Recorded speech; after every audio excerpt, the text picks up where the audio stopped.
காலத்திலும் சரி, இப்போ ஸ்டாலின் ஐயா இருக்கிற காலத்திலும் சரி, தேர்தல் வாக்குறுதி கொடுத்தாங்க. பகுதி நேர ஆசிரியர்களை பணி நிரந்தரம் செய்யப்பட்டுள்ள தெரியுதுன்னா அவங்க சொன்னாங்க இல்லைங்க, வாக்குறுதி தரீங்க, தெரிஞ்சு தானே வாக்குறுதி தந்தீங்க, ஏன் நீங்க வாக்குறுதி தரீங்கன்னு நாங்கள் கேட்டுக்க மாட்டோம். ஓட்டு போடுங்க, நாங்கள் பண்றோம்னு சொன்னீங்கல்ல, போட்டிருக்கோம்ல, எங்களுக்கு பண்ணுங்க. அதுக்கப்புறம் தேர்தல் வாக்குறுதி 181 தேர்தல் வாக்குறுதி வந்து முதலமைச்சர் அவர்கள் ஸ்டாலின் அவர்கள் சொன்னார். ஆனால் 4 வருடம் கழிச்சும் இன்னும் இந்த பணி நிரந்தரம் செய்யாமல் எங்களுடைய வாழ்வாதாரம் ரொம்ப பாதிக்கப்படுகிறது.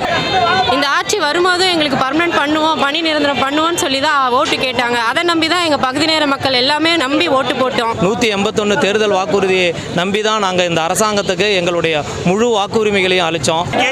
என் 181 நீங்கள் சொன்னீங்க. ஐயா ஸ்டாலின் அவர்கள் எங்களை பணி நிரந்தரம் செய்யறதா தேர்தல் அறிக்கையில வாக்குறுதி கொடுத்திருந்தார். நம்ம கல்வித்துறை அமைச்சர் படிப்படியாக நிறைவேற்றின இந்த 4 வருஷம் ஆச்சு, இன்னும் படிப்படியாக எப்போ நிறைவேற்றி எல்லாம் இறந்த பேருக்கு தான் இவர் நிறைவேற்றுவாரா என்று தெரியல. தேர்தல் அறிக்கையில் சொல்லிட்டு 181 என்ற அறிக்கையில் சொல்லிட்டு இப்போ